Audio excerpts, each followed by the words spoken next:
Hi and welcome back to my channel. In this video you have the next episode of BookBox Battle. It has been a while since I filmed this.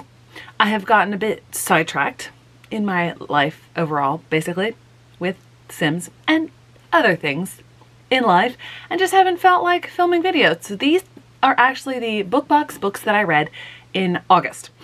I have yet to compile the list, any of the graphics for September. This may actually be one of the last BookBox Battle book videos that I make because I think I've gathered enough data to make some decisions. So I think, without further ado, I'm going to get into the books that I read in August. So instead of putting up the graphics like I have in the past, it's just a lot of work on the editing front. I'm just going to hold the books and I'm going to describe what I have here. I do have them all printed out and made. I just don't feel like bothering with that in the editing process. So let's get started with the first of those. And that is the Caffeine and Legends book for August, and that was Witch King by Martha Wells. I actually have the Illumicrate version. I am unhauling this version, but not because it's bad, simply because I have that Illumicrate version that is a little bit stepped up. No, not Illumicrate, Fairy Loot Adult. In Witch King, I enjoyed it. I don't know if this was the best introduction to Martha Wells as an author. I do intend to start the Murderbot series next year, so hopefully I will see the extent of why people love her and her writing. That's not to say that this was bad. I enjoyed the complicated aspects to this story that Martha Wells told. I think I enjoyed it more than other reviews that I have seen. So for that, overall, I did give this a 4 stars. When it comes to customizations, obviously this is just the regular, traditionally published version of the book, so there's no special editions or special additions. So on that, it's 2 star. Maybe bumped up a little bit when you think about price, because in Caffeine and Legends you also get 1 or 2 special items and coffee, which I love, but it's still 2 stars on the customization side, which is why the cost I bumped up to 4 stars. It's a good rating because you get a lot. You get the book, you get the coffee, you get really well curated items to go along with it. Some that have made me really laugh. I've loved them. When it comes to customer service, they have excellent customer service. So overall, this book for Caffeine and Legends is a 3.75, which is a fairly decent rating. Next, we have the book that put the nail in the coffin for my Aardvark subscription, Death of a Bookseller. I DNF'd this book. I'm not going to get into the reasons why. It just was not the book for me. It was a little gross. I didn't like it. So I decided not to read it.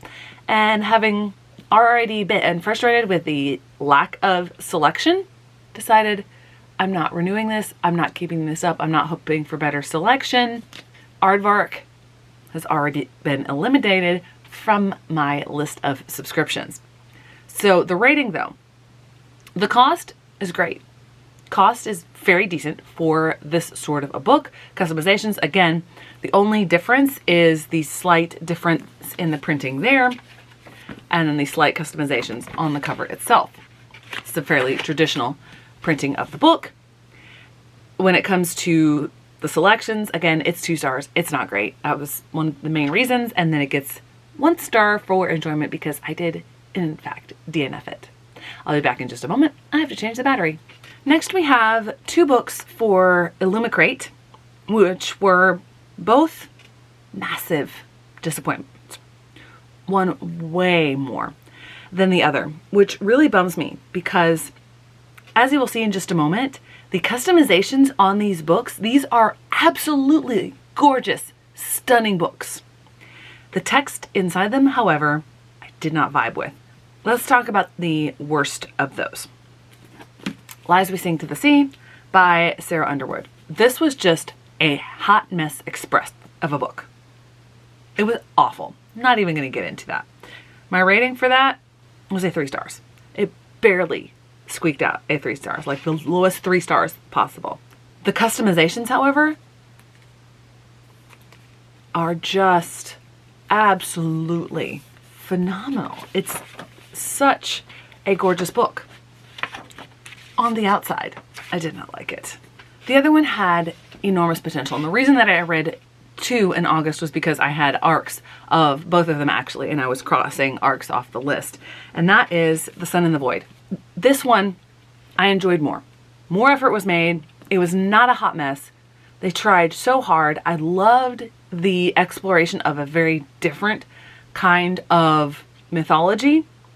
But once again, it got too gross for my comfort, my enjoyment, and it was way too long. This is like a 600-page book. But look at this design.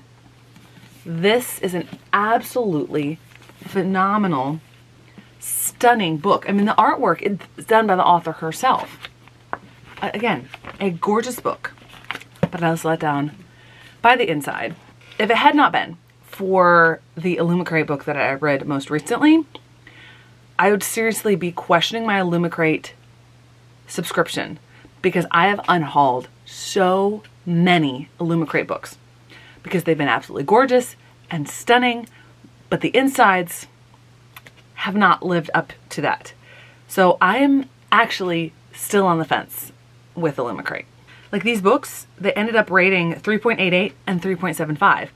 Overall, that definitely makes the cut of how I am evaluating these. I just can't justify spending that much money for these books that I have. They're pretty, they sit on my shelves, I read them, I don't like them, I unhaul them. I can't justify spending the money for that. Next, we have 2 books for FairyLoot Adult, and they actually tell 2 different stories. The one that I officially chose, The Curse of Saints by Kate Dramas, not my favorite design. It's a completely redesigned cover. I like the original better. I don't really like the ombre color that they chose. You've got the custom end pages, different on both sides. We've got a little bit of a design here. The design was not something that wowed me. Overall, this was a 3.5-star read. A lot of it is fading from my mind. The characters read way too young for this to be an adult book. There was some intrigue. I was hooked a little bit. It wasn't torture to read, but it read too young. There's some weird plot conveniences, and I just didn't end up vibing with it. On the other hand, we have Shanghai Immortal. I loved this. Now, the reason, again, I read this one, 2 of the same subscription in the same month, was because, again, I had an arc of this one. Wanted to catch up on my arcs. I love the design on this one. On top of that, you've got the smooth touch cover, which is my favorite. You've got design on the front and back. Those aren't necessarily selling points to me, but it's always fun when it's there. Some people have complained that this main character, who's supposed to be nearly 100 years old, reads way too young. But how it's explained is she's basically a very young adult in terms of her life comparatively for these types of immortals, for these types of supernatural beings. And so it jives, it fits for me, her maturity level based on the lifespan of these types of beings that she herself is. She's a mix of 2, and I don't remember what they are at the moment.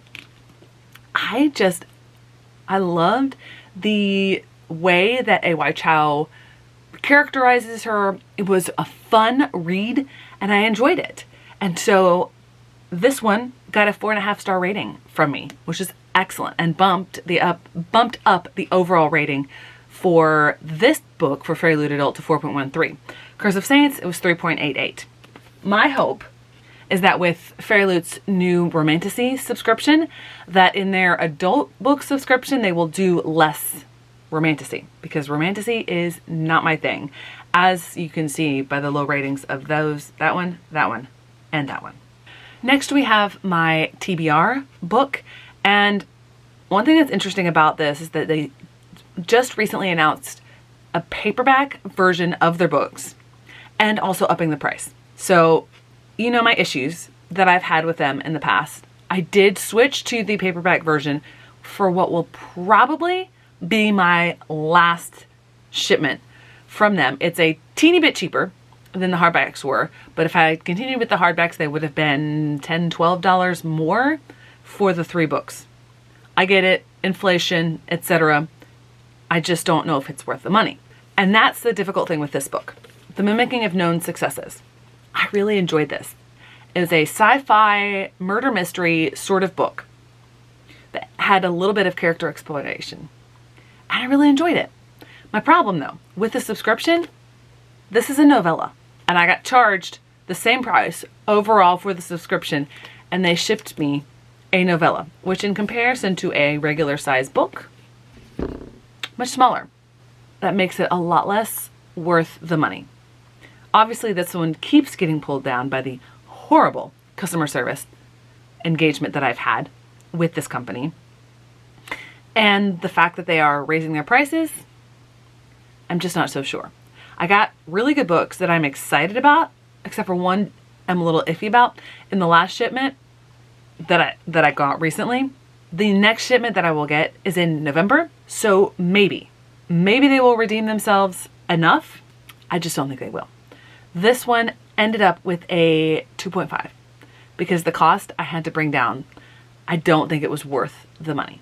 Next, we have my Goldsboro subscription. And interestingly enough, this again has been hit or miss when it comes to customizations, when it comes to books themselves. I have DNF'd 1 or 2, and I chose not to start one last month. That was The Immortality Thief. So I will not be ranking that one at all on my list. I just realized it's not the book for me.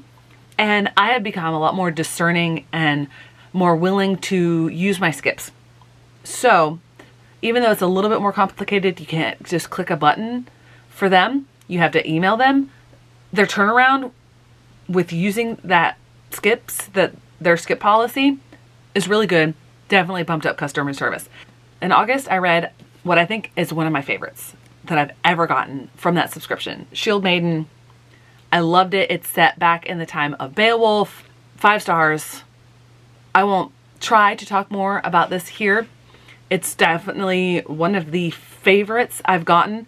In terms of customizations, again, Goldsboro spans the gamut in what they do. And this is one of the lighter ones because this is all we have as far as customizations on the book itself. And then we have a little bit of embossing. For this book, I did not mind. This, 5 stars. 5-star book right here, which helped bring the overall rating to a 4, even though I had to pull back a little bit on the customization side. I'm pretty sure I'm going to keep Goldsboro, just make more use of the skip policy when it's a book that I think that might not be to my taste. 4 more books to talk about. 2 for FairyLoot Young Adult and 2 for Book of the Month. So let's start with the FairyLoot Adult. We have One Dark Window.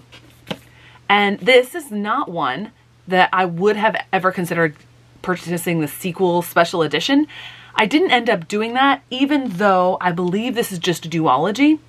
This really intrigued me a lot more than I thought it would. And I had a really good time with this book. I will definitely be reading the sequel. I just don't think I will go out of my way to purchase the special edition of the sequel. This ended up with a 4-star rating. When it comes to the customizations, it is a solid block sprayed edge. It's got custom end pages, unique on both sides. And it's got the smooth touch cover that I love so much. And it's got a reverse dust cover art. So it's not the fanciest or the prettiest that they've ever done, but I still enjoyed it and I enjoyed the book. So overall, this one gets a 3.88. Actually, now that I think about this, I rated it 5 stars for customizations, but I didn't realize that it was just block sprayed edges when I was doing that. So I probably would bring it down to 4.5 stars on customizations, which would put it probably at a 3.82, bringing it a little bit closer to this next one, which got the same enjoyment rating, and that is This Vicious Grace. Again, I enjoyed it. It surpassed my expectations. This was one of the first that I got from FairyLoot in my FairyLoot subscription. I hadn't gotten to for a while. The reason that I brought my customization score down on this one is because even though there is a design Here, it is very difficult to see. I appreciate what they tried to do with it. It didn't really work on this book. It's very yellow, so I read it for the Amazing Readathon. I was on the yellow team. Customizations, you have the end papers here, different on both sides. You have this brown here. I think if they brought in the brown with that yellow to make me do the outlining, this would have stood out a little bit more. But again, this was a book that took me by surprise, and I really enjoyed it. By far the superior yellow book that I read that month. That brings me to my Book of the Month books. Again, I read two. One was my official choice and also helped me with another goal, nonfiction. The other was one that I had an arc of, so I'm going to start with that one. And that is Lady Tan's Circle of Women. This surprised me because I don't typically like generational stories that don't necessarily go anywhere. When you have a fictionalized version of a real person's life, it's hard to have a plot that goes along with it because it's somebody's life. For someone who is, yes, I'm character driven, but there's got to be a plot. There's got to be a purpose to what you're reading. I don't generally tend to like those books, but Lisa See did an excellent job with this. And this was just a fascinating exploration of a time and a real life person that you probably didn't know much about. I enjoyed this. So it got a 4-star rating, and overall that brings it to a 4.25. Book of the Month is one of my favorite subscriptions. I mean, all of these are covering up my Book of the Month problem that I have. A whole massive shelf full of books. I mean, I read 2 of them in August. That should count for something. And then we come to what was an unexpected hit, and one that I am so glad that I read. I recommended it to my mom. She really enjoyed it. I don't know whether or not I will see the adaptation, but that is Killers of the Flower Moon by David Grann. Hands down, one of the best nonfiction I have read in a really, really long time. The story is told really well. It's complex. There's so many people involved. It could get really confusing, but the author does a really good job in investigating and bringing to light and expressing this desire for justice, but also this hopelessness almost at the fact that it's never going to come because so much has not been done and so much has been lost to time, and it just is a phenomenal read. Now we come to when I say who wins the book box battle for this month. And the overall rating for Killers of the Flower Moon, based on how I score it, is a 4.5, which hands down is once again the highest out of any of the subscriptions. And second highest was Lady Tan's Circle of Women, which is also Book of the Month. The only other book that got a 4 stars was Goldsboro. So the winner, I will pick a nonfiction and I'll pick a fiction. The fiction winner is Goldsboro, Shield Maiden. Amazing. I loved it. The nonfiction winner, Book of the Month, yet again with Killers of the Flower Moon. These are the co-winners of Book Box Battle number 3, 4, I don't even remember. Thanks so much for watching. I hope to see you in the next one.